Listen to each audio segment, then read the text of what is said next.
అస్మద్ గురుభ్యో నమ. శ్రీమతే రామానుజాయ నమ. నేటి మంచి మాట. ఆత్మజ్ఞానం యొక్క వైభవం ఏమిటో నచికేతుడి వృత్తాంతంలో తెలుసుకుందాం. నచికేతుని తండ్రి వాజశ్రవుడు.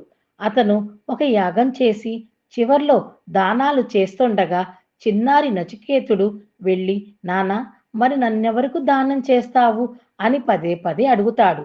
కొడుకు మాటలతో విసిగిన వాజశ్రవుడు, నిన్ను యమునికి దానం చేస్తాను పో అంటాడు. తర్వాత ఆ మాట అన్నందుకు బాధపడతాడు. తండ్రికి అసత్య దోషం అంటకుండా ఉండేందుకు నచికేతుడు యముని వద్దకు వెళ్తాడు. కాని యమదర్శనం దొరకలేదు. దీనితో అన్నపానాదులు ముట్టకుండా 3 రోజులు గడుపుతాడు. 3 రోజుల తర్వాత తన సదనానికి వచ్చిన యముడు విషయం తెలుసుకొని 3 రోజులు నిరాహారంగా గడిపినందుకు 3 వరాలనిస్తాను, కోరుకోమన్నాడు. తిరిగి వెళ్ళినప్పుడు తన తండ్రి తనను ఎలాంటి ప్రశ్నలు వెయ్యకుండా సంతోషంగా లోపలికి ఆహ్వానించాలని మొదటి వరం కోరుకున్నాడు. యముడు అనుగ్రహిస్తాడు.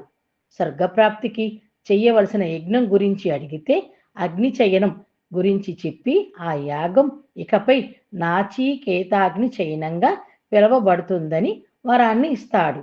3వ వరం కోరుకోమన్నాడు. మరణించిన తర్వాత మనిషి ఏమవుతాడు? ఆత్మస్వరూపం ఎట్టిది? ఈ విషయమై నా సంశయం పోగొట్టండి అని కోరడంతో యముడు ఆశ్చర్యపోతాడు.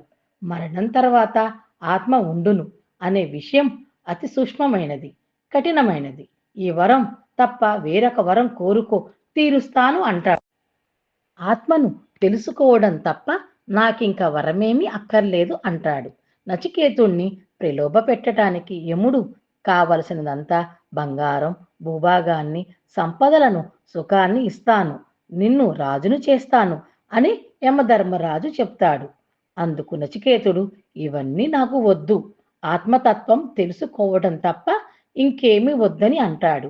యమునికి అతని శ్రద్ధ, పట్టుదలకు మెచ్చి జీవాత్మ, పరమాత్మల జ్ఞానాన్ని ఉపదేశించి మోక్షానికి కావలసిన సాధనాలు తెలియజేస్తాడు.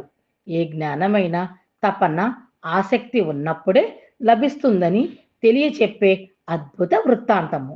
సర్వం శ్రీ కృష్ణార్పణమస్తు.